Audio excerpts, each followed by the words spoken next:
Hi, welcome to the live stream. So you may have seen earlier today, we posted this video about this girl who had gone missing, most likely kidnapped. And we have great news. She has been found. You want to share? And yeah, actually, we were like uploading the news because many of my friends knew her. So it was not somebody that wasn't like 100% not related to. But in this case, when we heard that she was alive, we felt a lot of relief because actually, uh, those kind of things don't happen often. Like them So finding the girl? yeah, most of the time they are not found alive. So in this case, when we knew that she was alive, it was like, yeah, maybe we can't stop thinking about what she had been through in these 2 days. But the thing that she's finally like coming back home with her family and friends, it's like, okay, uh, it's definitely much better than if it had been a totally different situation. But anyway, thank you to all the ones who were praying for her. Thank you for all the ones who shared the video. We really, really appreciate because we were super concerned about her. And yeah, by the way, happy Easter to everyone. So we hope we are all of you enjoying this day. And well, let's start with this live stream. Any kind of question you have today, let's just do it. Yeah, so regarding the information about her being found, basically what we know is, well, the official news of Queretaro posted on their Facebook saying that they found her. But what they said is that their first lead took them to Puebla and they didn't find her there. And then their next lead took them to the state of Veracruz, and that's where they found her alive. They didn't give any details, like we don't know what kind of condition she's in. All we know is that she is alive. So hopefully in good condition as well, but I imagine she's been through a lot.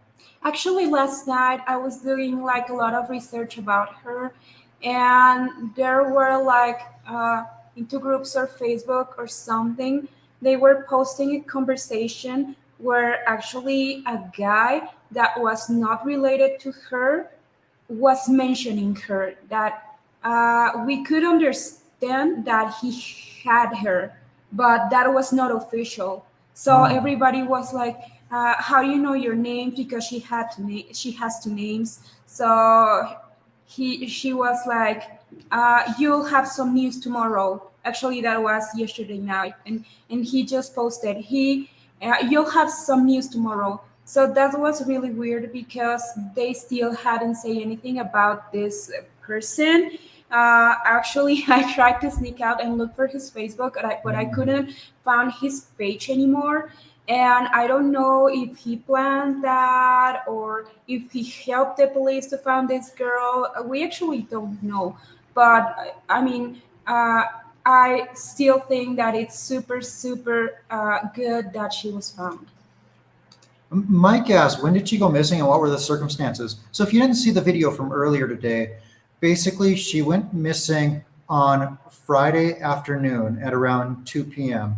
So basically, like, her family received a text from her, a WhatsApp, saying ayuda, meaning help. One word meaning help. So I took this like to mean that she was in a situation where she had to act fast. She only had time to write one word and was able to send that.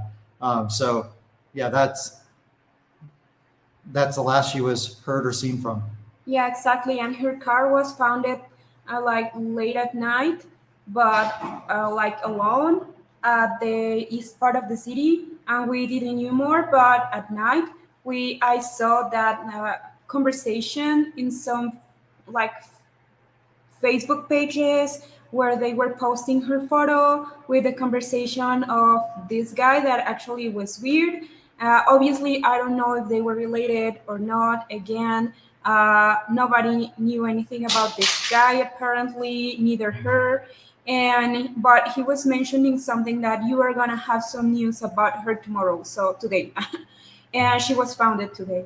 So in this case, I don't know what happened. I don't know who's he. We know nobody knows who's he. and the police hasn't like gave us more details yet. They just communicate that she was founded, and that's all. But anyway, any update that we know, I perfectly understand that this might be causing a lot of doubts. It also causing a lot of doubts to us, but we are gonna keep you with the updates about this case because right now we don't know anything else.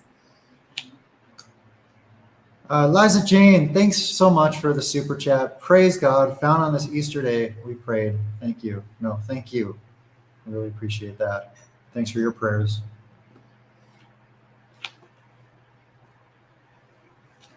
And something else I wanted to talk about in this live stream. So I released a video on Saturday, and it was the unwritten rules of Mexico. And on one point, especially in that video, there was a lot of pushback, a lot of people disagreeing with me. And that was that in Mexico, you should refuse a drink twice before you finally accept on the third time. And I had heard about this a little while back when someone commented on the channel saying something to that extent, that you should refuse a drink twice and then only accept on the third time. And lots of people were commenting on this video saying, no, it's the opposite. It's rude to refuse a drink. You should accept a drink every time. But I asked Maya about this, and she's like, yeah, I agree with that. Like, it feels rude to accept the first couple of times, and I feel like you should decline a couple of times before you accept. And a little while back, we had like 10 or 15 Mexicans over for carne asada. And a carne asada, if you don't know, it's basically like a backyard barbecue or a cookout. And so everyone came over, and I offered everyone a drink verbally. I said, like, hey, would you like anything to drink? And everybody said no. And this was before I knew about this rule that you're supposed to refuse a couple of times. So then I waited like 5 or 10 minutes or something while I like got some snacks out or whatever, getting ready for the people. And I asked again if anyone wanted a drink. They all said no. And then after like another 5 minutes or so, I was confused because I'm like, we're here to like hang out and eat some good food and have some drinks together, and everyone's refusing my drinks. So I'm confused. But then like after another 5 minutes, I just was like, okay, screw it. I'm going to go to the fridge and I'm going to get a bunch of drinks and just bring them out there. And then I brought all the drinks out, and then I offered them to people physically, and then everyone accepted.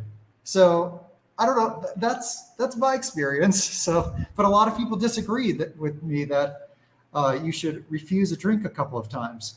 That's what we were talking about. I mean, we were saying about some other unwritten rules, and obviously, this is something that has a lot of variations everywhere. For example, in my family, if we offer you a drink and you refuse, we might offer you a second time. But if you say no again, we probably won't insist again. But it's not because we are rude or anything. It's just because we want to respect people's decision that they don't want to drink anything, especially if it's somebody that it's a friend or a family or whatever. It's like if you're close, or if we are with my parents, of course I won't refuse a drink, or they don't expect that he refuses a drink. But in this case, again, we're just sharing this because sometimes it might be interesting, funny, weird, and also because it opens the dialogue between everybody, and because it makes us learn about the different like kind of education that we have here in Mexico. And I'm not talking about like what you learned at school, but also in our families. So that's why he likes to do this kind of videos, because also we talk about that each other, and all the time we laugh because we discover that we have so many things in common, but some others are so weird. But that's why we are just exactly. It's just a regional thing. It's not something that it is that way and it has to be done that way or it's wrong. So it's just that. And Attila asks, what do you consider a drink? Alcohol? No, literally any beverage is what I'm talking about. But now there's like something you should know about this rule, though. If someone physically offers you a drink, that it's different than if someone verbally asks. I feel like if someone physically offers you a drink, like canning it to you, typically you do accept that. Yeah, but I think that's weird because if you arrive to a house, uh, if they already know you, even though they are not going to, for example, take out a beer and tell you you want a beer, because most of the time we ask, do you want something to drink? Because then you can say, oh, what do you have? And then we give you the offer, like the different options, and you choose. But if you at the very beginning you say no, and we ask again and you say no, we will probably offer, or we won't probably like give you the drink. But in this case, it depends because that's what like older people. Because with my friends, it's like everybody gets what you want. You go to the kitchen or you go to the fridge or whatever, and you take a beer or you take a bottle of juice or whatever. It's like not that formal. But I think it depends. It's just on the ages and traditions and where you are with, and that's all. Mhm. Because I have some family that can tell me that you want something to drink, and I'm like, yeah. And David told me like, oh, okay, go and serve yourself. And it's like, no, because this is not my house, so I don't feel comfortable to go and open your fridge and take something to drink. But again, it's my family, and I don't feel comfortable enough to go and serve myself. And you speaking of your family, you've told me that your family that's in Michoacan, if you refuse something that they offer you, like they consider that really rude. Yeah, but again, my family at Michoacan has like a very different tradition that my family here at Querétaro. So here at Querétaro, we are more open, we are more relaxed about so many things. But my family at Michoacan, it's a little bit much more traditional. Okay. So in that case, it's like you can actually don't can't say no because they're gonna look at you like you are doing something wrong. But anyway, in the end, it's not something like really bad. It's not like they are going to take you out of the house if you refuse or if you accept. Sorry, but in the end, it's just like I don't know. It's different. It might be a little bit awkward. That's Yeah. all. And when we're doing these videos on the unwritten rules of Mexico, like this is basically my experience, what I've learned, and it's based on my experience. It continues changing as I learn more. I go to new places, I meet new people, things like that. But these videos create a lot of disagreement because there's a lot of differences between regions in Mexico. There's a lot of differences between classes. There's a lot of differences between like I don't know Everything. young versus older people. So lots of people have different experiences and different opinions. So it always creates an interesting conversation. Like for example, like the United States is pretty big, and if you use the word "ma'am" down south, like it's a sign of respect. You say yes, ma'am, all the time, and if you call someone ma'am where I grew up in Minnesota, that's considered rude there. So it's like the opposite depending on what part of the country you're in, and it can be similar here. There's a lot of differences throughout the country. Here's a super chat from Henry. Hi Henry, thanks for the super chat. Mae, gracias a Dios que la encontraron. ¿Algún día les gustaría moverse a Mérida? Is it true that it's the safest city in Mexico? Thoughts? Yeah, it's considered one of the safest city in Mexico. I honestly don't know if I would like to move there because one simple reason. Weather. Weather.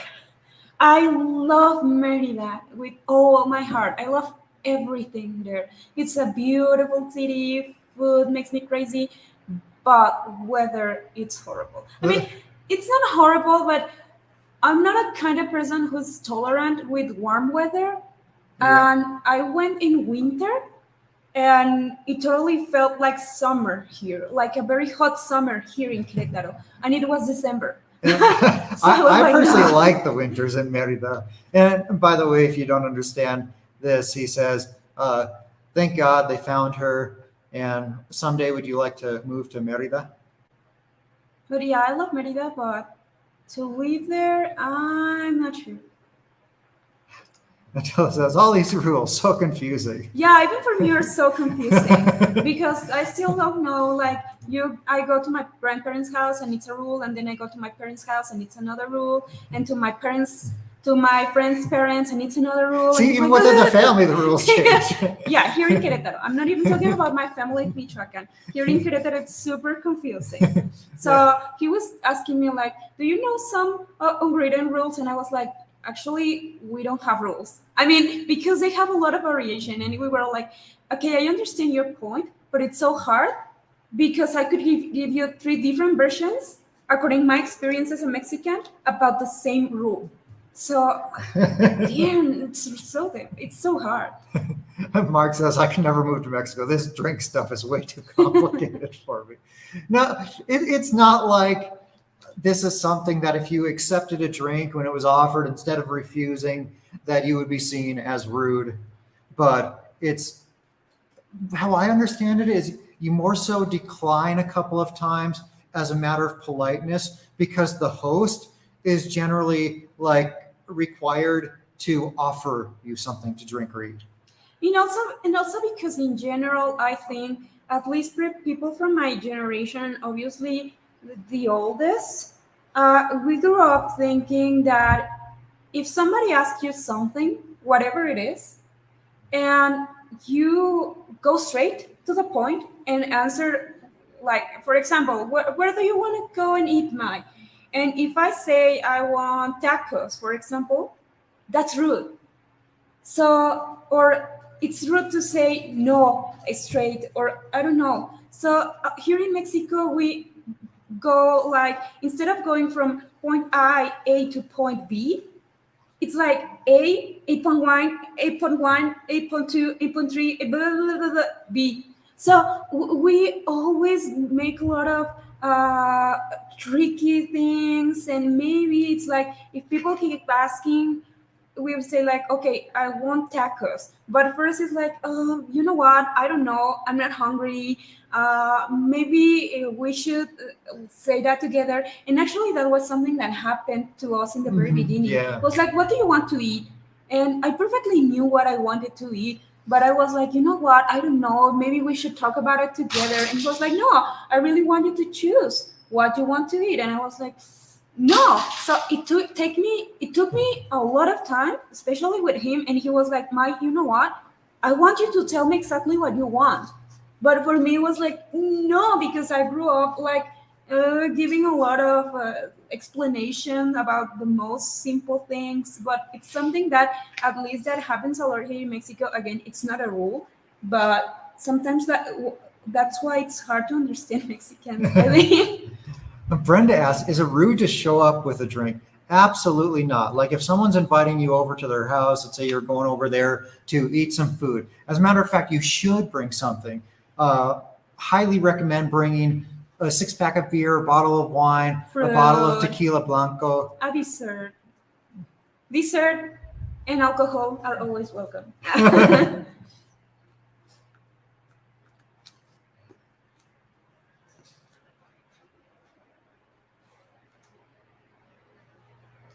Joe says, I saw that headline and I'm glad she was found alive. Yeah, we were really happy to see that.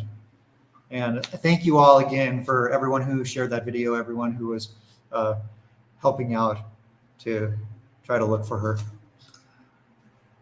Henry, thanks for the super chat.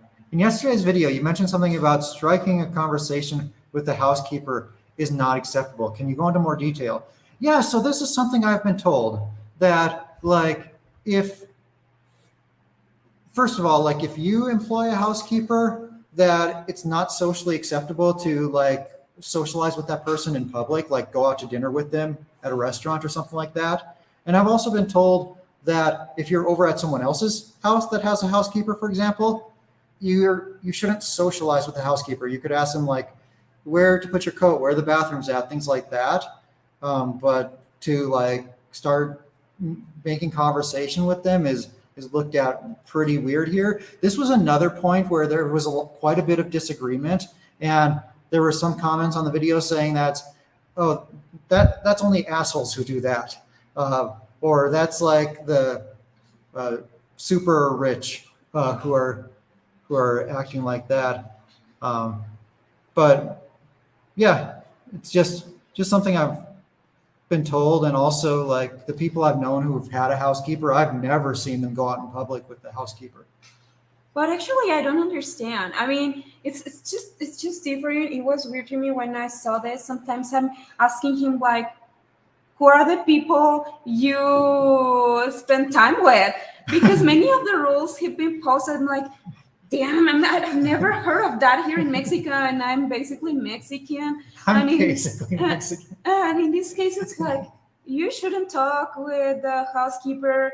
And to me, I mean, I've never had a housekeeper, but some of my friends do, and that's never a rule. Of course, here are considered like nannies or also like friends, and it's like, yeah, they're doing their job, but also it doesn't necessarily have to have that distance where you had to stop talking to them or something like that, or treat them like on like, I don't know, some kind of different people, because I honestly don't think that's correct. I was raised where my aunt used to have a housekeeper, and she still has it. It's the same woman, and it's like part of the family. I Okay. actually go with her. I hug her. I know her for almost like 20 years or more, and yeah, she stood there. So basically, to me, right now, this woman, it's like a part of my family, Yeah. and that's the way I grew up. So to me, again, it's just a matter of differences of thinking and culture, but in general, I don't think that's a very specific rule that it's like consider like with the majority of Mexicans doing that. I don't think so. I'm not sure, but at least in my case, it's completely different. And in the comments, it seemed like people took what I said in that video to mean that you shouldn't treat your housekeeper well. And that's not what I was trying to say at all. Like the people I've known with a housekeeper, like I'm talking a full time live in housekeeper, uh, the people who I've known who have that, like they treat the person well, they treat them respectfully, but they're definitely not friends with the person. So Again, I mean, it says there a comment like only the super rich, like where do you see that? here Moises Briseño. Okay. So he says, I don't think so. I think it depends, maybe, as you say, only super rich. In the middle class, it's absolutely normal to talk to housekeeper and know about their family and eat with them. And I agree with him. I have also a lot of, like, not friends, but many of my clients are people with a lot of power. And I've known their housekeepers because sometimes they come with them to the appointments and things like that, and they're treated normal. So I actually, it's kind of weird because some of the rules you've told in the video also to Uh-huh. me are super super weird, and every time as a joke, it's like that's why I'm telling you, who are your friends or what's going on, Well, because it's so weird. We have a lot of differences, even though again, I'm Mexican. There are so many things that I definitely do not share, and I think it's something that a lot of people can agree with me. But and again, it's just different. yeah, and clearly there's a lot of different opinions. And on that last video, on the first video I made of the unwritten rules in Mexico, the video from yesterday was video number 2. Well, on that first video, I asked like, what are some other unwritten rules in Mexico? And in the comment section, there was a comment thread, and one person says, never talk to the servants. And then someone responded to him saying, oh, I think you can talk to them, but don't go into like deep conversation. But Yeah, I mean, I think it depends. The only thing here is I don't see any problem if you have something who's helping you with the house. I actually appreciate, and I don't see any problem if you talk to them or offer them food, or if you, I don't know, if they need some kind of help and you help them. For me, it's totally normal, and that's all. I But mean, I completely agree with the people saying treat your housekeeper with respect. All I'm trying to do in these videos is like share what I learn about Mexican culture and like what others might not know, and get the conversation started. Attila asks, is it true you can only wear shorts on Sundays? That was another topic on that. And yes, this generally mostly applies to men, but especially in like the big population centers around Mexico. Like if you go to Mexico City, you go to Guadalajara, you go to Queretaro, like all the men will be wearing pants. No matter how hot it is outside, all of them are wearing pants. And the exceptions to wearing pants for males is children at the beach or beach town, like in beach towns. Like if a Mexican family goes to the beach, the males will often wear shorts. And on Sundays, you see a lot of men wearing shorts on Sundays. At least that's my experience. Yeah, that's kind of true. Yeah, it was so weird to me when you were wearing shorts all the time.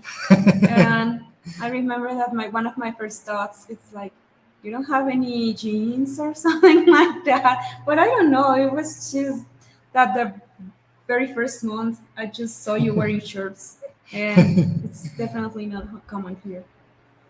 Or at least, for example, all my male patients, Yeah. all of them, when they're like some legs injury, like knee injury, ankle injury, whatever, they all of them, 100% of them arrive with their backpack and change themselves for the session. And when we finish the session, they change themselves again to their like pants. Like they were wearing pants when they arrive, and then Yeah, they change into. and they change into shorts for the session, and they change back again with pants, even though they are going home. So it's not like, because sometimes I ask them like, if you want, it's not necessary that you have to change yourself again if you're going home. And they're like, yeah, I'm going home, but no, give me some time to change again to my pants. And it's like, okay, perfect. But it's like, I definitely don't want to do it. I don't want to go out on the street with shorts, especially if I'm going home or if I'm going to my work or whatever. It's a definitely no. And someone asked me why this is. Why are people wearing pants, especially in a place where it can get quite hot? And number one, to protect from the sun. So I think that's a pretty big reason. But also the men here in these big cities in Mexico, they tend to dress well. And part of dressing well as a man is wearing pants. So there's that as well. Scylla says, gringos overheat quickly. It's true. I'll admit it. Jill says, my wife tells me to never wear shorts.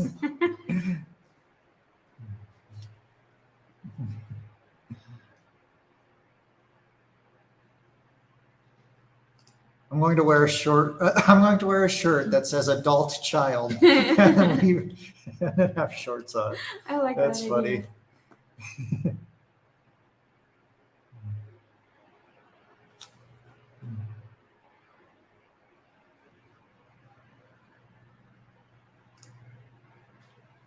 Joe says, hey guys, any children in the near future? Should we introduce our child? Bing. No, ya se fue.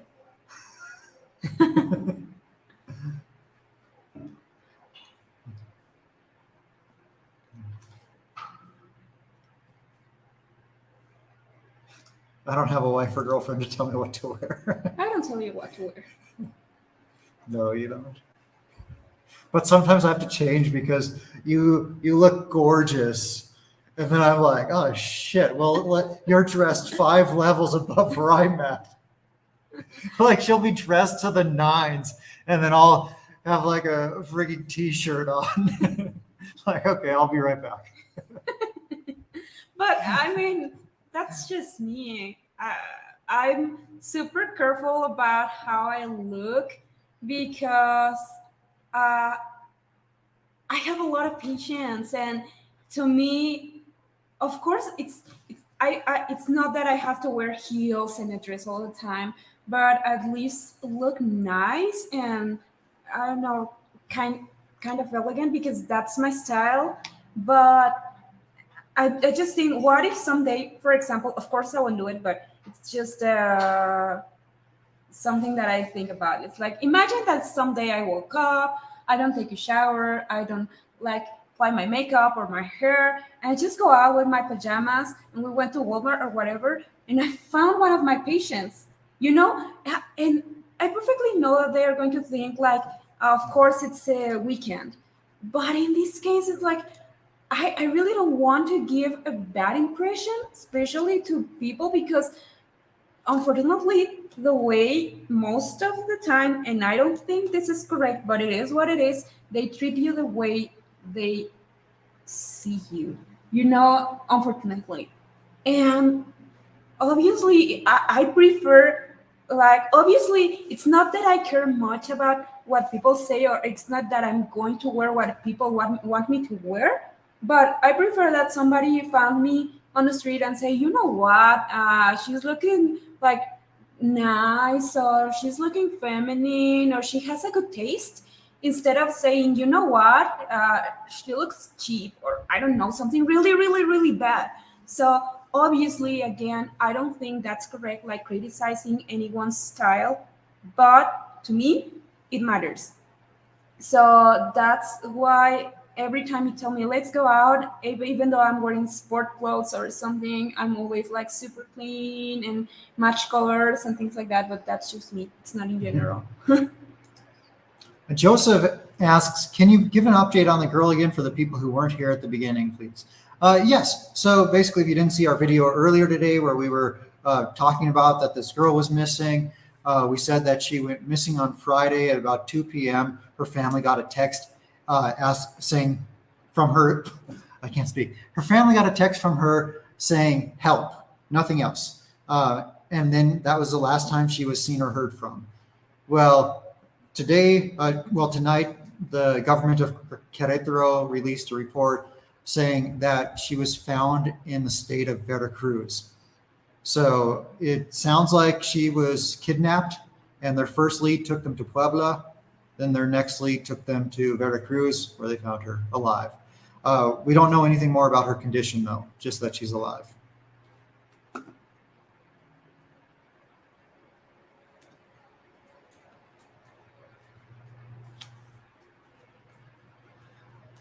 Mandy says, I feel completely underdressed every day here. In Canada, it's not that uncommon to go out to the supermarket and the bank in your pajamas.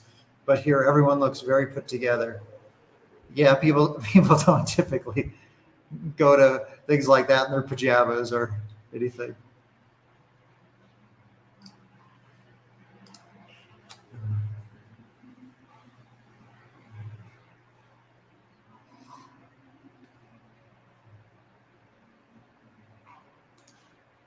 That's true. I wear sweatpants and a t-shirt when I'm looking to make large purchases and see how I'm treated.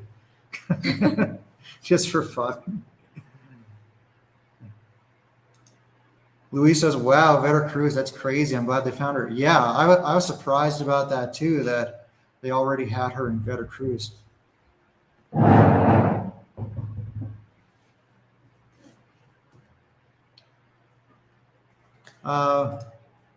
Zilla says, how many miles is that? Or kilometers, whatever. Google Maps to Veracruz. Directions to Veracruz. Hi, thanks for your kisses. Thank you. This is Bimba, if you don't know her. It's actually closer than I thought. I didn't think we were this close to Veracruz, but it's about a 6.5 hour drive.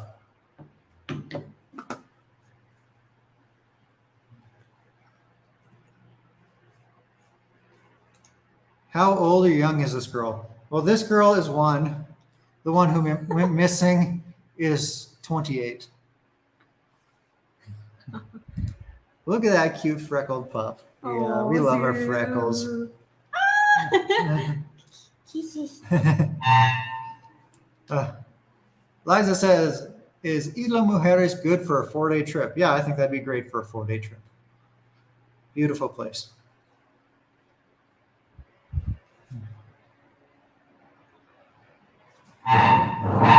Te andas cayendo. Okay. Come here.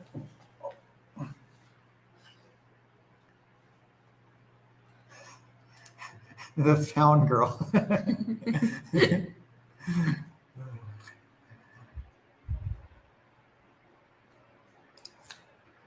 Carla says, hey guys, so I travel alone to Guadalajara once a year for a week. Any safety tips for a woman traveling alone?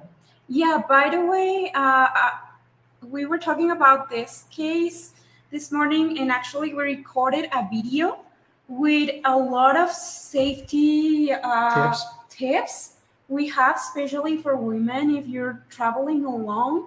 So I hope we can post it as soon as possible, because I think it's really important So keep watching because yeah, I think this is a video that everybody, especially if you're coming or if it's your first time here, you should know about it. We made a huge research about the safety tips. So there are some that I didn't knew, but actually I'm going to improve. But anyway, watch the video when it's posted and let us know what you think.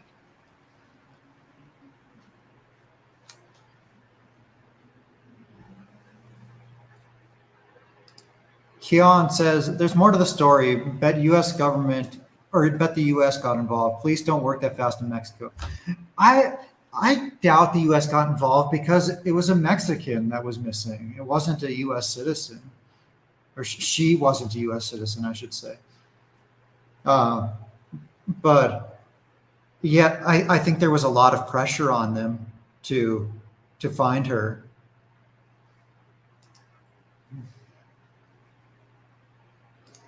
Do you have any upcoming trips planned? Mandy asked. We do. I'll give you a hint. I recently made a video on places I would live on a budget of $1,000 a month, and it's one of the places in that video. I'll go find that right here.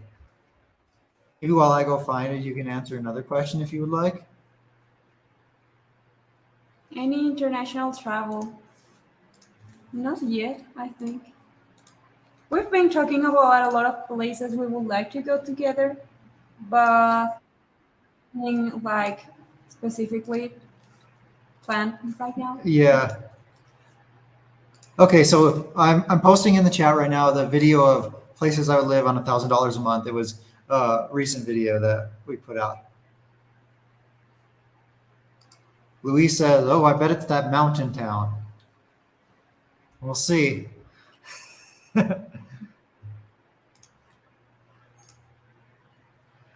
Sergio says, "CDMX. I would like to go there. It's been a while since I've been." Yeah, me too.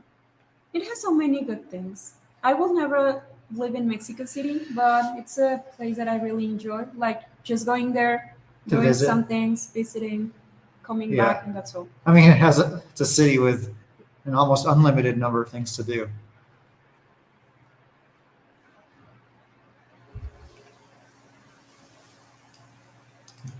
Keon says, "Meant to say your girlfriend's very well." I still have a lot of mistakes. But I I meant- remind you need to look professional when you could run into clients, get business practice. Yeah, you never know where you're gonna find a client. Yeah, especially clients of Tangerine Travels. I'm just All kidding. kind of all kind of No. clients. Yeah. And also, when you're a kid here in Mexico, all the moms are super strict with the way your hair is done Mm. and with lots of ribbons. And obviously, when we're growing up, we all choose our style. But yeah, our moms all the time, or at least all the girls that I know look like small dolls, and it's like something that it's like, oh, look pretty and have a presence, and we grow up that way. And of course, it's not that a matter of fact, but most of the time we really take our time on getting ready. Yeah. Miguel asked, "Do you think making that post about the missing girl helped in any way to find her that fast?" Sure didn't hurt, but there were a lot of people sharing stuff about her. So we were with that video just a drop in the bucket of people looking for her. Yeah, and I told him, I mean, uh, we should use the social media for something that it's better and stronger than just speaking about. And I'm not saying that the content is bad, but if you have, or if we have a lot of people following us, I think it should be used for something good, for something nice, for something helpful. And that's why I told him, you know what, let's create a video. It's better than not doing anything. So even though I believe that all the people that you could help in two options, sharing the video or with the prayers. And I always believe that prayers mean a lot. So in this case, I was like, the best we can do is just try it. And we're really really glad that she appeared, because I don't care actually if we help or not.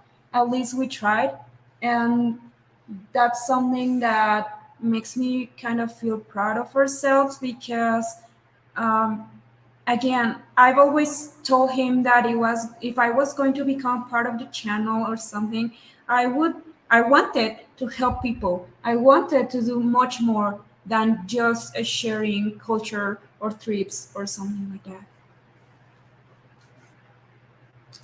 Marshall says, "You two are great. I know a lot of people may say this is your job, but you both have such a great, genuine desire to share and connect with people and bring positivity. Keep up the great work." Thanks, Marshall. That means a lot.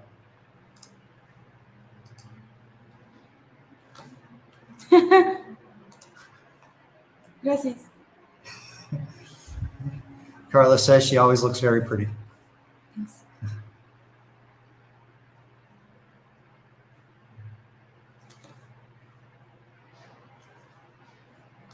Mike says, "Is Acapulco dangerous?" Mandy says, "I love Acapulco. I go several times a year." And the one time I went to Acapulco, I loved it. I would love to go back. Now, it is a city that usually makes the list of one of the more dangerous places in Mexico. But with that said, it seems like most people living there feel safe, because you see a lot of people out at night, like in the places where people feel unsafe, they don't really walk around, but there were lots of people out and about there. Now, but there were also a lot of police patrols and military patrols. And when you see a lot of those military patrols, that generally indicates a more dangerous city. And I was talking to a friend who's been going there for like 20 years, and he said, it's safe in the tourist areas for the most part. But all of us who have been coming here a long time, eventually we see something. Like we see something bad happen eventually. So hopefully that gives you a little bit of insight.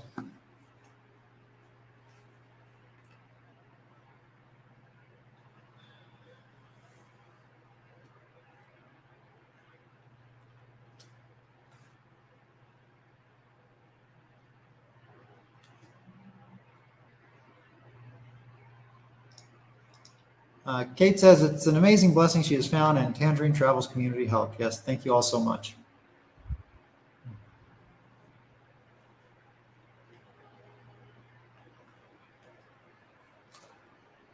Is there anything that you would like to respond? What's Mexican thoughts on tattoos? I don't see many with them unless they're sketchy. What's sketchy? It's like a slang word. How do I describe it? Someone who looks like they're going to cause trouble. Like, do you remember that guy we saw in our gym parking lot who had tattoos all over his neck, including the El Diablito Loteria card? Mm-hmm. That guy would be like the definition of sketchy. Mm. So, what are thoughts about tattoos? I know a lot of people on my age that has uh, like from 1 to 5 or more tattoos. Something that it's not super common. It's the whole body full of tattoos. That's definitely not common, and I don't know why. Maybe, yeah, because of the judges or whatever. But at least my friends, I know many of my friends, including doctors, that had tattoos, but they're not visible, or are something like super small or something well planned. But at least here in Mexico, especially women, it's not used to see a woman with lots of tattoos everywhere in her body. I don't know. I mean, personally, I don't like it. Uh, I'm not against tattoos. I like the way it like, but with some kind of limit, I think.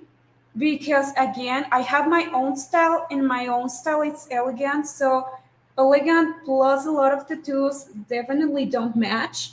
But this is just my point of view, and a lot of people still very conservative. Plus, getting a tattoo is really expensive, especially a good, well done tattoo. So for example, a very small tattoo here, like 5 centimeters tattoo with color, it could cost around 4,000 pesos, like $200. So imagine getting your body full of colorful tattoos, how much it will cost. Yeah. So a lot of people here in Mexico usually get like dark tattoos or black ink tattoos because are much cheaper. But in this case, again, it's not super common to see a lot of people with their full body, like their bodies full of tattoos. Uh-huh. That's not common.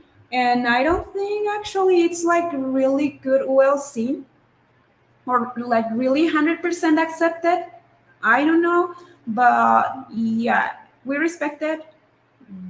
But I think it's different. I don't know. Dean says, I must be sketchy. Well, this sketchy guy I talked about in the parking lot, he had tattoos on his face, including teardrop tattoos. He had a devil on his neck and literally his entire body covered. He looked like someone I would run away from.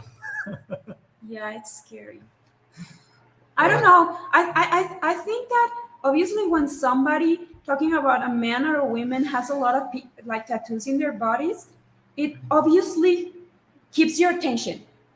And I've talked about tattoos with my friends, like friends of my age and maybe 5 years older, 10 years older, and something that we have in common. It's like the same answer. It's like a tattoo looks sexy or looks good, but many tattoos, it it doesn't look okay. But again, it's just my circle of friends. I'm not saying that it's in general, but that's like why we say it's like this might not be a good person. It's dangerous.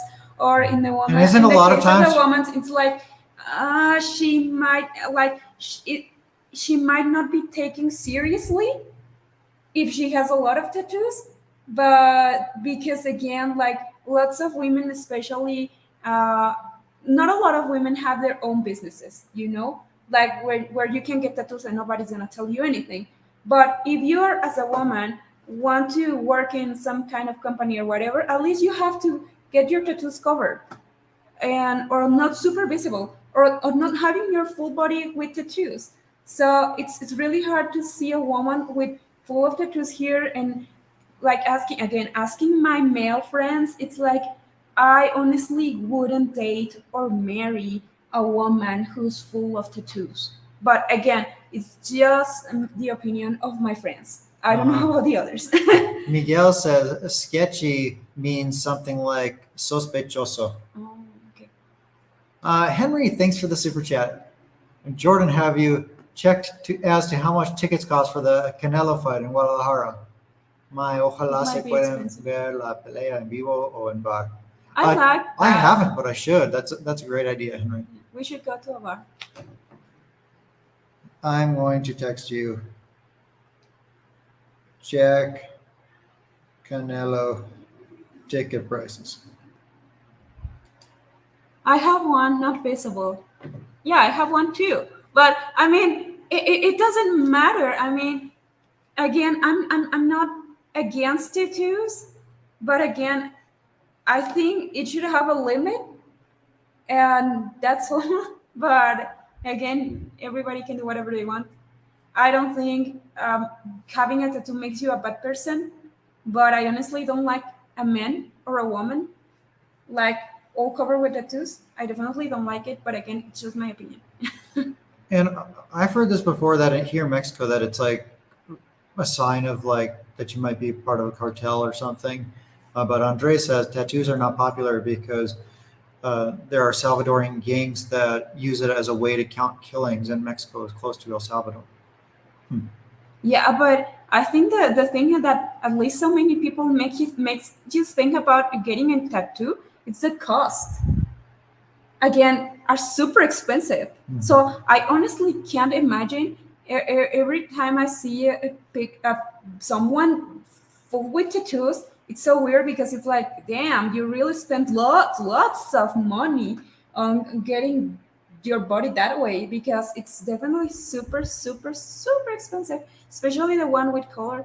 But again, it's weird. So, or you have a really good job, and if you have a really good job and you are like in a very good position, I don't think here in Mexico with a very wealthy position will get a lot of tattoos. You know, they don't think that way.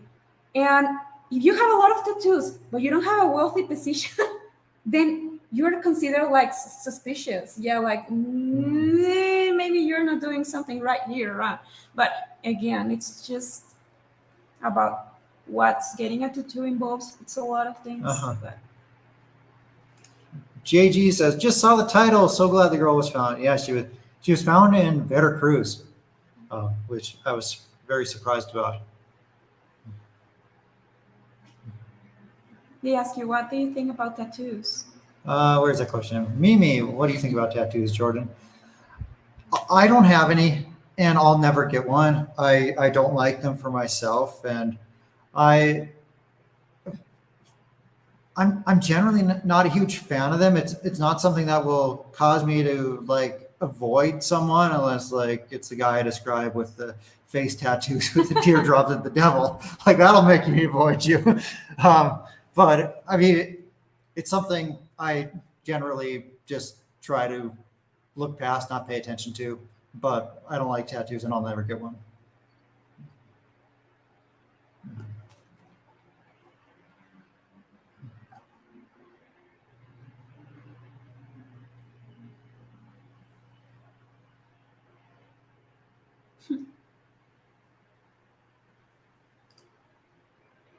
Benjamin says, if I may politely ask, it's been a while since I've seen you two. I enjoy your channel of content. Did you have jaw surgery? What have I missed? Hope you're okay. Not Jordan, Jordan's girlfriend. Did you have jaw surgery? No. No. Neither one of us has had any surgery. I have a small jaw surgery scheduled tomorrow. By the way. There was like, what do you call this? Like a cyst on my chin here. So I'm getting this little cyst removed because sometimes it gets like inflamed and gets really big and noticeable. Right now you can't see it, but yeah, I'm getting that cyst taken out tomorrow.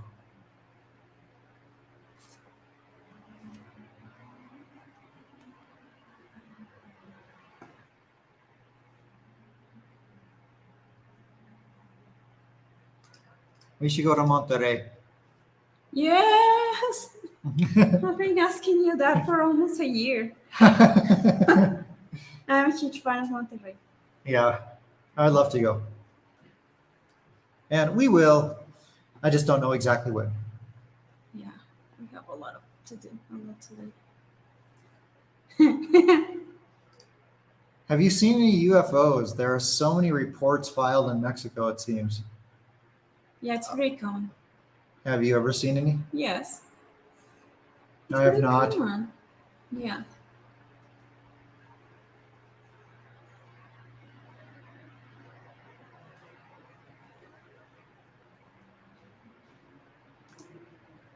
Can I ask you the price for that surgery in Mexico versus American price? I actually don't know how much it's going to cost. Do you know how much that might cost to get that removed? No. So a while back, I got 3 moles removed on my face here. And every one of them was like carved or like cut out and then stitched up. And then the final price included the initial consultation, which is usually like 800 pesos or $45. And it included the follow-up consultation to remove the stitches and make sure everything was okay. And it included like a scar cream. And if I remember right, the cost of that was like $150 or $200 for all that. But I'm usually good at remembering numbers, but for some reason I can't remember this one exactly.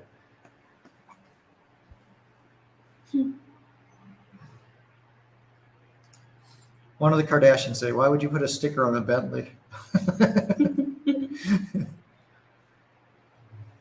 I'm having some allergies. Will you take over for a moment, please? Mhm. I'll be right back.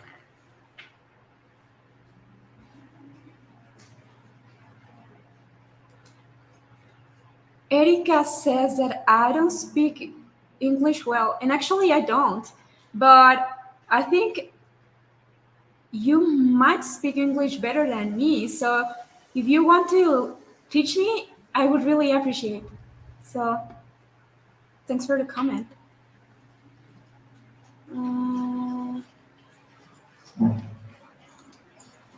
I wonder what did you do, Andres? Ask. I wonder what did you do with the funny mask that may work to be introduced in the channel? Kinky stuff. It's in the laundry room. Okay, we I have it brought it. somewhere. We still have it.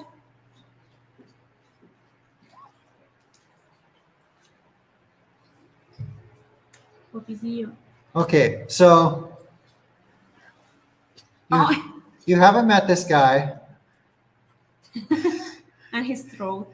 This is Clover. He's about 2.5 months old now. We call him Clover because he has a little clover on his face. So this is our new baby.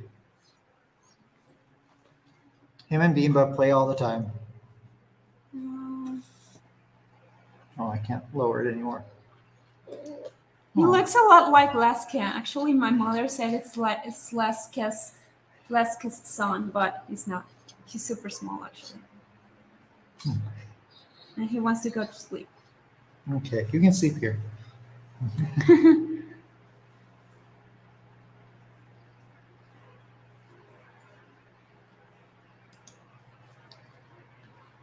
I don't have insurance currently, so I've been looking to Mexico healthcare, and it's way cheaper to fly there and get stuff done. Yeah, definitely. and a lot of people do. Like a lot of people come here who are needing dental work, especially if you go to the city Saltillo. Great place to go for dental work. It's not too far away from the U.S. and the dental stuff is all super cheap there, and there's 1,000 dentists competing for your business, so it's really great. As a matter of fact, when I was living in Arizona, I went to Mexico for dental work. I needed a couple of crowns and also a root canal in addition to some cavities being filled, and it was going to cost like, I forget, $2,500 in Phoenix. But then I went to a place on the border near Yuma. The name of the place is slipping my mind, but it was like $800 there, which was expensive for Mexico, but it was a convenient place to go, and it saved me almost a couple $1,000s.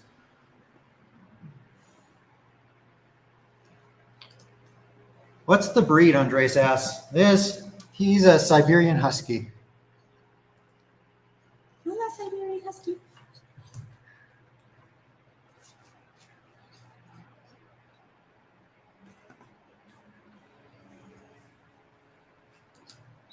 Sorry, I don't know what happened to Laska. She's there sleeping. Yeah. So she had a huge dinner before we started the live stream. We took them all for a walk, and obviously in this case we are like here in the like lunch table doing the live stream, and the puppies are already starting to like fell asleep. They've been very active today. Laska was running all over the house with Bimba, and he's a little bit scary about Laska. They don't play much together, but the other two locusts are always running everywhere, and she was extremely, extremely tired, so she's right there. Los Algodones, yes, thank you very much. That was the name of the place that I got dental work. Maggie says, your English is excellent. How rude of that person. Did someone say your English was bad? Yeah, somebody said that my English was bad, but actually I don't care. That's why I told her, you know what? I actually accept that my English is bad, but it's not perfect. I'm learning. I'm improving. But screw that. But, like, even if you think that, why would you say that? But it's like, okay, if you say that I'm English is bad, I understand that this person might be an English native speaker. So she's really saying that about me. That's why I told her, you know what, then teach me. If you're criticizing me, I accept that you might be better than me. It's totally like, okay, so teach me. Clover, they want to meet you. Clover is beautiful. Does he talk? I'm trying to teach him to talk and to howl, but so far he's just learning to bark. So almost every day we have howling lessons. Clover, can you howl? He just wants to go to sleep. He doesn't care about anything. I taught Laska to howl when she was younger.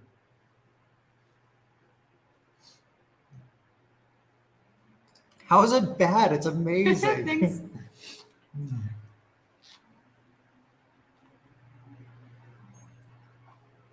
That's ridiculous. Your English is excellent. Thanks.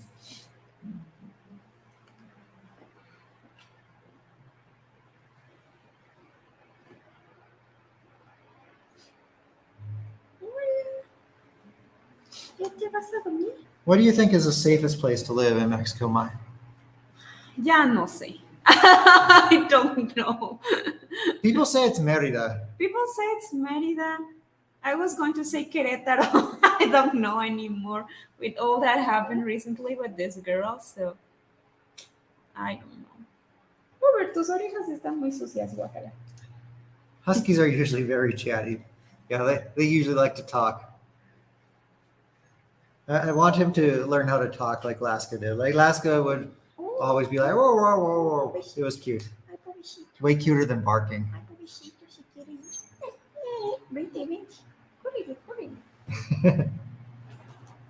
Espérate. Adiós.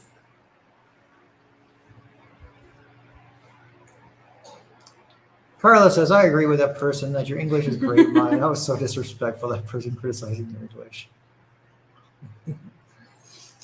Mike says, my husky always talks nonstop. Speaking of husky, I hear the other husky.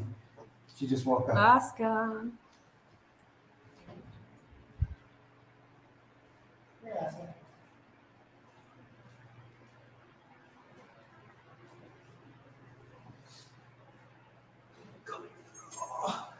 Okay. Oh, hola, Alaska. Hola, Alaska. Alaska's slightly bigger than the other husky. Hola, Alaska. Oh, you just woke up. Okay, I'll move it on the ground. The other husky is right there.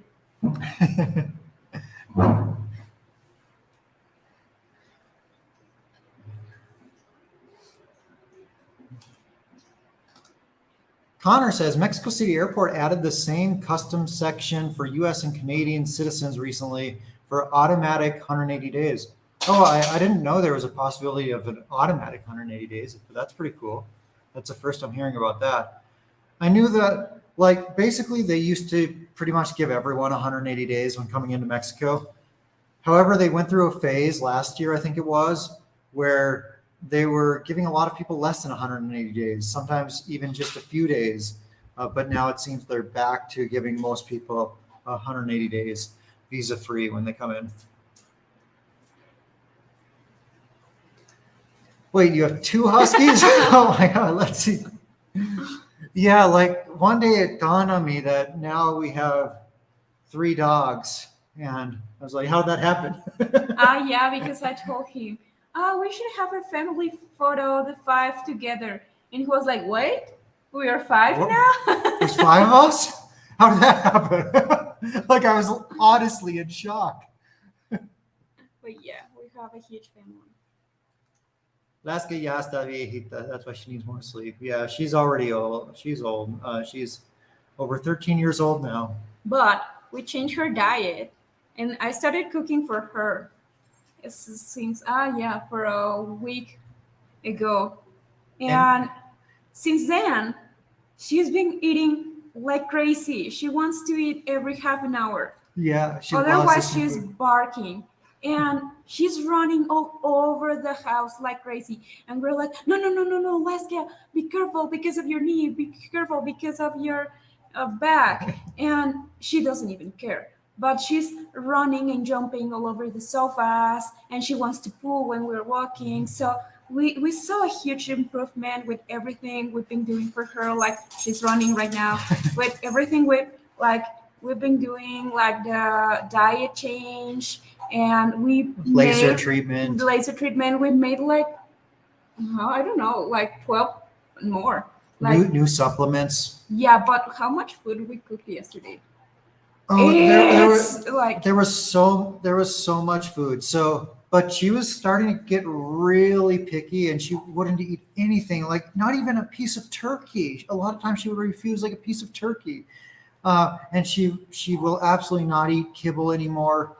Um, but yeah, she was becoming a really picky eater, and she was starting to be in a lot of pain that she didn't want to go for walks anymore, and it hurt her to stand up, to lay down. So then we've started trying to do everything we could to her to uh, take her pain away, and like just help her out, help her live a she's better life in her old tolerable. age. So we got we got some various equipment. We got this laser. We got red light therapy, various supplements, turmeric supplements, like fish oils, which are supposed to help, and some other things. In addition to the stuff we've already been giving her, like CBD oil. So yeah, after all those things, she's doing way better. But man, she was struggling, and it was hard to see that. Mike says last time I only got 14 days, but luckily I was only there for 7. Yeah, thank goodness. And a lot of people are in the same boat. I heard of a full airplane of people flying into Cancun, and everyone on that plane got 7 days, even despite a lot of them were planning to stay longer and had hotels booked for longer. It was kind of crazy, like that little phase that Mexico went through. But I think they've seen the no puppies, puppies. You got to be careful. Okay, sorry about that. We have lots of cords over there that puppies are running into and tripping on.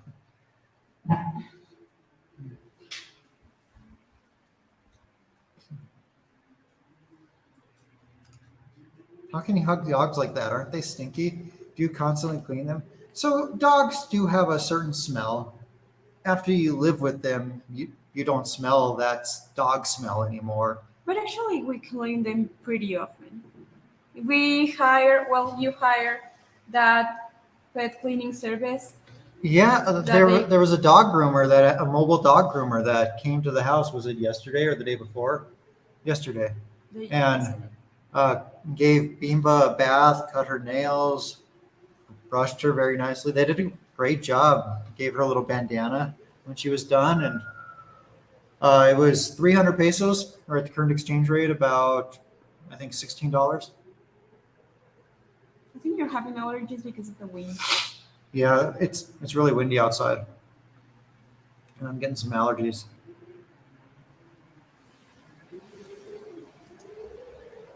Renee asks, "What's a story on Clover? When did you get Well, Clover?" actually, we went out for dinner with my parents and some friends, and we were talking about Bimba and Alaska and Pelon and Nossi, my parents' dogs. And anyway, we were having a dogs conversation. And then my parents sent me a photo of a husky, that a female husky, that it's 10 months. And he told me, "You don't want to adopt another dog?" And we said, "No, we definitely don't want another dog." So anyway, he said that this dog's owner was the friend of him that couldn't take care of the dog because actually this woman uh, has a very complicated situation. But anyway, after that, we went home and we started talking. And we said, like, you know what? If this dog really needs a new home, maybe we should try. He had experience with huskies already, and we have been like having or doing a really good job together with the two puppies. I mean, Bimba and Alaska. And we were like, maybe it's not going to be a big deal. So I called my father and I told him, you know what? We are really interested on getting this second husky. And then he talked to this woman and they told us that unfortunately she was not available anymore. But then on Facebook, we founded a family that Had some huskies. had some huskies, including Clover. So I texted the guy, and we went with Leska to meet the huskies, and they were super super tiny, and but this person had like a very small house with two huskies and Part of their house didn't even have a roof. Like yeah. they were living in some of the worst conditions I've seen of anyone here in Queretaro.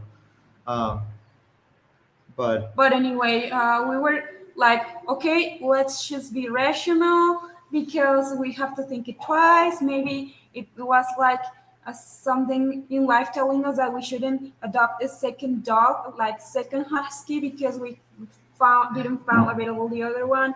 But anyway, we thought about it and we were like, oh, we already agreed on having a third dog, and that dog really needs it. It looks a lot like Laska, which it was like something that was super super cool, and he was so cute. So we brought it home. and but on our way to see the husky, I told Mai, okay, I'm like, look, we have to stay rational, and we can't get this third dog based on emotion because baby huskies are really cute. I know I've gotten one before, and they just win your heart over immediately because they're so darn cute. And so, okay, let's just stay rational. And when I get there, oh, and I also told her, and let's not say yes right now. Even if we love the dog, let's talk about it. Maybe get it later. And then we get there, and after my beats it, we can take it down. We don't need to wait. Yeah, but we waited. And did. then I went to work and I attended my patients, and we came back to pick him up. And actually, we decided to give some extra money for that family because Yeah, actually they weren't asking for much for Clover, and they really need it. And the guy just told me, like, you know, my we really want a family who loves it, and that's what we're doing. Actually, I think bringing Clover has been like a really good decision now. It's been great. Like I didn't realize how big of a benefit it was to have two puppies because then they get all their energy out playing with each other all the time, and they're getting along very well. But Laska was also really possessive with Bimba about food. And yeah. right now, Alaska has become like much better on that. She comes and plays and hang out with them. She's even much more active than she Yeah. was in the past.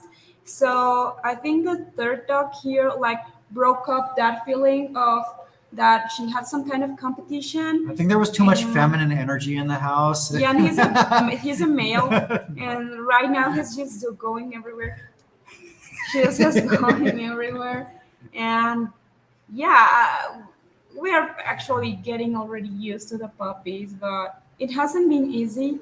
But it's also a very important part in our relationship because we are discovering that basically we can deal with everything together. We're having a lot of responsibilities together now, so and we're pretty comfortable with that. So I think that's really great. Andrea says, "How come Clover? Is he Irish?" Well, when we were looking at the pictures of him, I was like, "Look, he has a little clover on his face," and Maya was like, "We can call him Clover." And that was before we even met him. Yeah. So he actually already had a name before we met him. But yeah, it's because he has a clover on his face, like right here. But Also, we got him the week of St. Patrick's Day, so it was also good for that. Henry is asking. Oh, yes. Do you want to? Henry, thanks for the super chat. Jordan and Mike, what are the chances of you two finally exploring Baja California, such as Tijuana, Ensenada, Mexicali, La Paz, Cabo, etc. this year? We would love to go to Baja California, definitely. This is like somewhere we would love to go, but unfortunately, we have a lot of plans, and I just feel that time is passing by so fast. And there's so many places we There's so want many to places we go, wanna go, even and within it's like- Mexico. Like, Yeah, I feel like I could name 20 of them right off the top of my head. yeah, exactly. But don't challenge me because it all probably gets stuck at number 3. Yeah. Zilla asked, you tip on a dog service. So when he came with the van and with the mobile dog cleaning, I just paid the 300 pesos that they asked for. I didn't tip, but maybe you should. It didn't even occur to me that maybe a tip was customary in that case.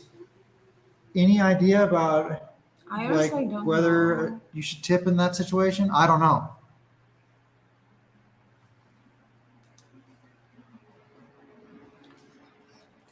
Do you know if the U.S. recognizes SSI in Mexico? I'm not. I don't know what the question is. Like, is that Social Security income? If that is the question, like basically asking if you can get your Social Security payment in Mexico, I don't believe you can deposit it into a Mexican bank. You would have to get it deposited into a U.S. bank and then transfer it to Mexico. But I'm not exactly sure what that question is asking. Maybe I just don't know what SSI means. Hey, the Art of Will, thanks for the super chat. Manosphere Highlights Daily got me to sub to you. Awesome. Yeah, I saw that video there. That channel did a video based on one of this channel's videos. It was the dating in Mexico video.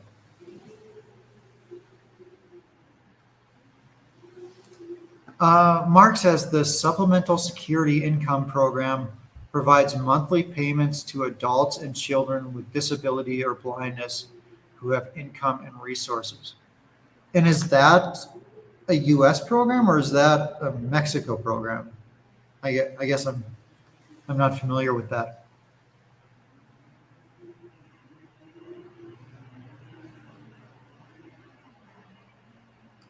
We always tip our dog groomer about $5, Slot Cali says. And are you in the U.S. or are you in Mexico?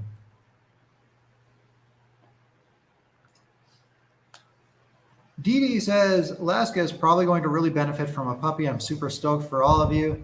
Really kind of you to express such care for the pups and family. We love them. Edward says, SSI is a USA program. Okay, thank you. I appreciate that.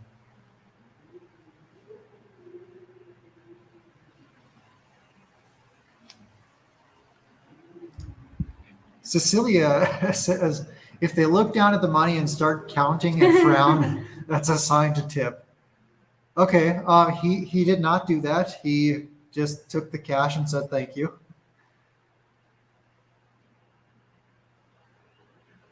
Yeah, the puppies are... Causing trouble outside.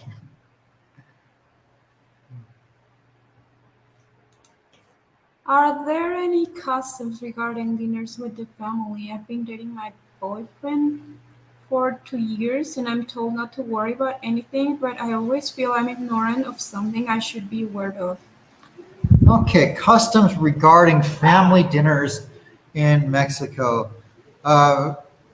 So a lot of times, like when you arrive, you will greet every person individually. So if I'm greeting a male, we shake hands, and if I'm greeting a female, you do like a little kiss next to their face. You don't actually kiss their cheek. You just make a little kiss sound next to their face. And then also, if you're a female greeting other Mexicans, you do that with everybody, whether male or female. What else? Nothing. Well, nothing special. Well, okay, so something I've noticed her and her entire family doing is that if there's some plate of food, like let's say just chicken wings, for example, because that's the first food I thought of. If there's a plate of chicken wings on the table, none of them will ever grab the last chicken wing. Unless like everybody else refuses, they're like, you eat it, you eat it. Basically, they have to throw the chicken wing at you before you can grab the last one. Nobody grabs the last one. And that applies to all the food on the table. But yeah, and we insist like, take it, take it, take it. And if you really want it, well, you should accept it. And if you really don't want it, well, you pass like the same to somebody else. You say, you take it. And then all the family start bothering the second person. But it's just, we're never going to take the last part. I think we don't consider that polite. So if you have a guest, you should always leave the last part for the guest. But it's just that way. And something else you should do during these family dinners is whatever food is on your plate, you eat it all. Don't leave any on the plate. That's not true. You told me that you should eat all the food on your but plate. that's when I was a kid. But Okay. not right now. And then he says, "LOL, I was told to leave some food when dining out."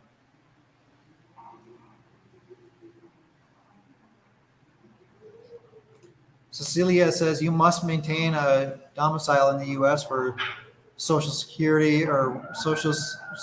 I forget what the SSI stands for again.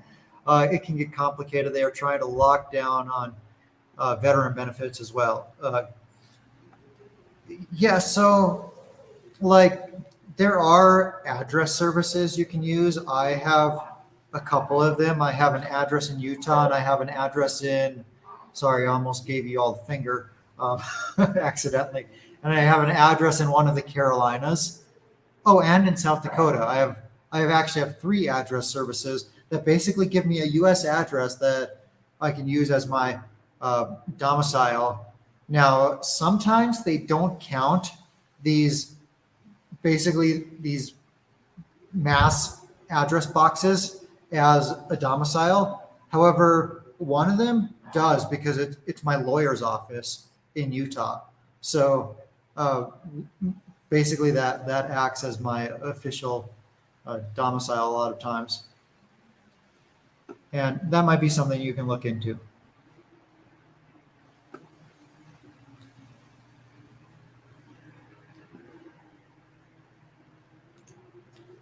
How about tequila? You don't spill on the floor the first zip for the almas.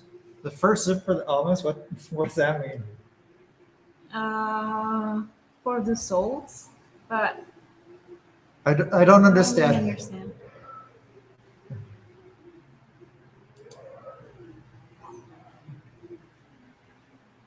SSI is basically welfare, Mark says, so they continually check up on you regarding your income. Okay, I see.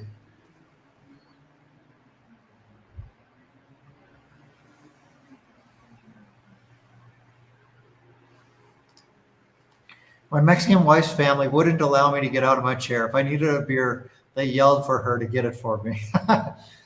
Yeah, like we were just over at your parents' house yesterday, and she was like, would you like a water or like mineral water? And I was like, yeah, that'd be great. She's like, okay, I'll go get it. I'm like, no, I can do it. She's like, no, sit there. I'm going to go get it. Yeah, but in this case, we are like, of course, in our house, it's like everybody go and get drinks, or he asks me, like, you want something, and brings me something, or things like that. But when we are at my parents' house, it's always like, be gentle, be polite, offer him a drink, he's your guest, blah, blah, blah. So, yeah, even though if it's Tanya, my best friend, or somebody else, I will say, Tanya, would you like something to drink? It's not because you are male or you're my boyfriend. It's because you are my guest, and that's my house. So I should offer you something to drink or like some kind of serve you. But it's just again a matter of education. But it's because it's my parents' house. Yeah. And right now they know you pretty well. So if you just go and, for example, go and take a beer or whatever, they don't even care. But because you've been with me for a while, so. But it will be really weird if we're just dating and you just go and take a beer. It would be like, what the heck? But right now you're almost part of the family, so they don't care. Jonathan says, I've always finished my food at home or out, even as an adult. From what I've seen in my life, a lot of this depends on your upbringing. Like, so I've hung out with like very wealthy people here in Mexico who were born into money, and they would always be like, if you don't like something, don't eat it. Do not eat anything you don't like. Like, leave as much food on your plate as you want. And then meeting someone else who actually grew up in communism where they had no food growing up. They're like, do not waste anything. Eat absolutely everything on your food. Because you don't know when are you going to eat again, basically. Yeah.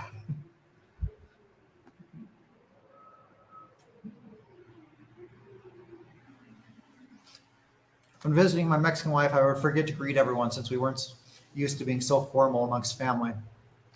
Yeah, and sometimes we do it with like, I don't know why, but sometimes with your family, we do it just saying hi or bye to everyone, like waving, and then other times you say it individually to each person. I haven't really figured out when you say it individually and when you say it as a group. Neither do I, so.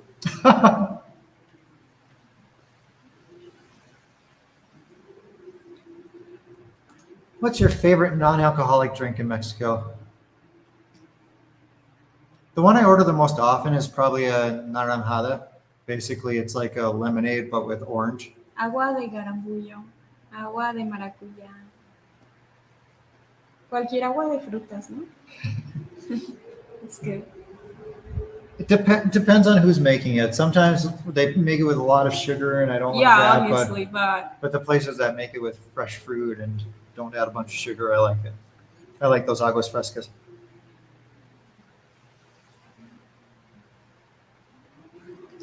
Richard says, glad to see the good news. Hope all is well. Yeah, it was great that they found her. If you're just joining later in the stream, you can go back to the very beginning, just rewind it, and we tell the story of what we know so far. Do you want to see if there's anything here? I'm actually going to check back on Facebook to see if there's any more updates. How did you travel having all those pets? Well, basically, we're going to have our next trip, and we have decided that in this case, Bimba is going back to school, and Laska is coming with us, and Clover is gonna be with a friend. Yeah, my best friend is gonna take care of him because she called him. They call all of them his nephews. They're her nephews. So she's gonna take care of Clover. Vasco's coming with us, and Bimba is going to the school. But yeah, that's all. At least for now. Carla asks, have you had tejuino? I always struggle pronouncing that word. Tejuino in Guadalajara, my favorite. I've tried it. I don't remember what it tastes like, though. But now that you say that, there's this beverage I love from Oaxaca that's made from like the seed of mamey and tejate and cocoa. Love tejate. It's a little bit weird at first because it's a little bit chunky, but after you get used to, like, as long as you're expecting a little bit of chunkiness on the top, well then it's not bad at all. I mean, I love the taste. Bianca, thanks for the super chat. Really appreciate that. I don't see a question from you, but I'll look for one. Mm-hmm. Here's a question for you. Atsi, thanks for the super chat. ¿Cuál es su choque cultural más grande en pareja? What is choque cultural? The multicultural differences. Like culture shock? Yeah. Okay. What's the biggest cultural shock in our relationship? The salsa, the salsa thing. I I don't, think that's I I don't think that's know. the most one. That because for him it's like hot sauce. Hot sauce is the bottle salsa. So right now, but here in Mexico, we usually use a bottle salsa or hot sauce and like popcorn and chips, fruit or whatever. So snacks, Yeah. and we always use a fresh salsa with food. But sometimes I prepare breakfast, and he's using the bottle salsa on eggs, and that's so scary. But anyway, I think that's our biggest difference now because the others, it's like, And when I used tajin during breakfast, you kind of freaked out. see. Once we invite my best friend for breakfast, and I prepare a pancake party. So basically, I cook like 100 of pancakes, and I There were so put many a lot of pancakes. toppings like fruit, coconut, almonds, whatever. So and then I serve a bowl of fruit to all of us, and we were eating our fruit like Tanya and I were eating our pancakes with the fruit and adding some yogurt or chocolate or whatever. And he went back to the kitchen and came back with tahini and a lemon, And if you don't know, tajin is basically like chili powder. it's like it has some chili pepper and salt and lime in like a kind of like a salt shaker form that you can just sprinkle on stuff. Yeah. So we were having breakfast, and he was eating his pancakes and also eating his fruit with tahini and lemon. And both of us were like, "What the heck are you doing eating tahini during breakfast?" He What's was like, wrong? "Yeah, what's wrong?" You put tahini But on fruit all the time. Mexicans no, put but tahini not on for fruit. breakfast. I mean, just when you're eating it as a snack or something, oh, they want to sleep. But yeah, the use of tahini and salsa, it's our biggest difference. I think your biggest culture shock was when you saw me feeding the dogs off of human plates. Yeah, but you don't do it anymore. So Only that's only yeah, when you're not watching.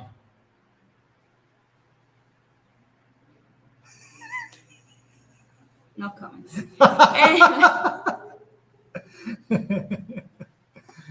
And, uh, and the use use of a lemon instead of lime lime on on top of. tacos. Yeah, exactly. But I mean, I can get over that easily. But the tahini in the morning and bottle salsa in her eggs, it's like, you kidding me? What's the salsa that you're adding to the eggs? Tabasco. He's adding Tabasco to the eggs. I mean, you add Tabasco to the beer or something like that, but not to the eggs. But anyway, To beer? yeah, why not? Micheladas. Oh, I suppose you You do that with you add micheladas. any kind of salsa, the micheladas, and that's perfectly valid. But you're adding what's the name? Tabasco What to did you the think of eggs. me throwing the Tabasco sauce in the garbage? Yeah, I mean the chef of life says it's kind of common in the U.S., but here it's not. Yeah, you can put like hot It's so sauce weird. on eggs. Yeah, That's fine. Chilaquiles, whatever. Bottled sauce is good on eggs. Not unusual in the U.S. here is unusual. They use Cholula and Tabasco on eggs. I tried it and loved it and love it from time to time. I prefer Cholula over Tabasco, but Me too, yeah. but not on eggs, on my chips. That's Tabasco on eggs is normal here in Mexico, this person says. really, I've never seen that before. Maybe you're in northern Mexico or something. Maybe because here it's not. I'm in Hawaii. It's hot sauce for everything. Yeah, I mean, when I was younger, I used to add hot sauce to my soup because here, when you are at your mother's house, they prepare the meal with three plates like soup and main course and then the dessert. And every time that I had a soup, I used to add lemon and Yeah. hot sauce, and it Oh. was kind of normal to me, but not on eggs. Is there a bug on Jordan's shirt? No, this is the Polo brand, so this is the little Polo logo.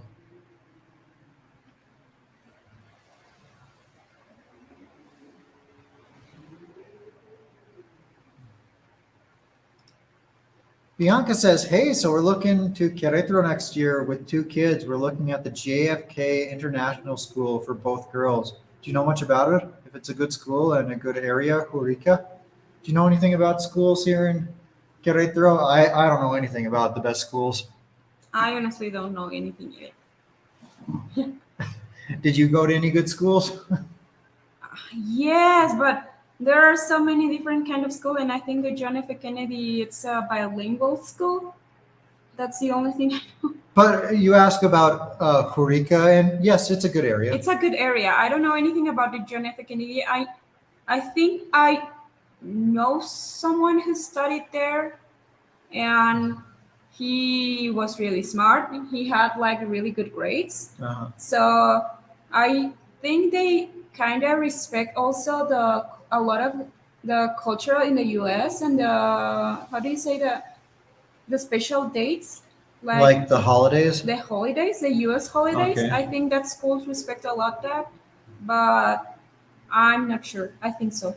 I'm not sure if it's that one. I'm like 80% sure it is, but And I- there's also some other international schools here. There's one that's called like the Canadian the School. Canadian, of I have Querétaro. a patient with the there's a Switzerland school or the There's no, it's a there's also a campus for Arkansas State University here, which is super random. the Mexican Japanese Lyceum. There are a lot of the French school. So Valentina salsa is bomb too. If you don't like bomb in this sense, means it's really good. yeah, Uh, Valentina's good. I like Valentina on popcorn. Buffalo's good. Buffalo's good. Valentina, it's good. I love the how it's called the one I have in the kitchen. I don't remember. I don't remember either. Botanera. Botanera is really good. I like it more than Valentina, but it's just my taste. Cinemex or Cinepolis? Cinepolis. I've been more of a Cinepolis guy. I don't have anything against Cinemex, but I just thought prefer Cinepolis more. Cinepolis. But have you gone to like the fancy Cinemex, like the Cinemex Platino? No. I'm going to sleep. Okay, I'm tired. that's okay. We can end the stream. Thank you all for joining. Thanks everyone for interacting, leaving comments, leaving super chats, all that. We really appreciate it. Thanks for your help with this research of Sarai. Thanks for your prayers. Thanks for everything. We really enjoy doing these live streams. And happy Easter again. Have a good weekend. See you. Have a good night, hopefully everyone. soon.